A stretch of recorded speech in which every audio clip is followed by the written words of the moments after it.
of the state, you're saying, is the fact that it's a developing country, one, and you're saying it has a high population as well, and also that it's an autocratic monarchy, so that there's the expectations are high, and so if that expectation fails to be met, then the Shah, the regime, is held solely accountable.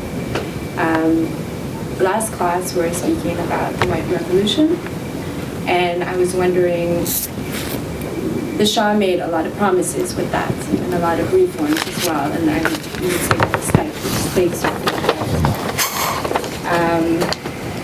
But didn't much of the White Revolution have to do with land reform and kind of bringing the urban population, I mean the rural population into the urban population. So I guess my question is, what role did the White Revolution play in heightening these expectations or lowering them or not? Very good question. If I may just expand on your question in this sense, that you quite rightly said the White Revolution started in 1962, but it didn't end there. It came as far as 1978. He started with 6 principles. By the time I was in office, or we were just about to leave, it came to 19 principles. It included a number of other features which were totally absent in 1962 measures. For example, one of them, inflation, 0.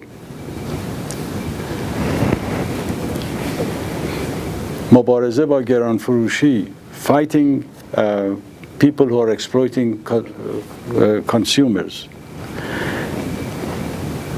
Question of the rent of the housing had become again another principle of the revolution.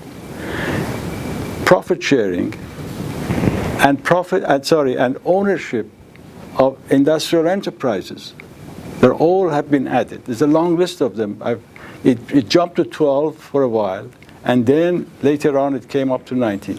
So it almost covered every segment of the society and its expectations with the delivery system, including that we at the Central Bank, we were worried about, not worried, but clearly we had a principle of the revolution now, that a White Revolution, that inflation has to come to 0.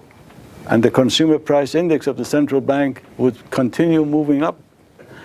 And you had to go to the government and explain that why is it that the situation is,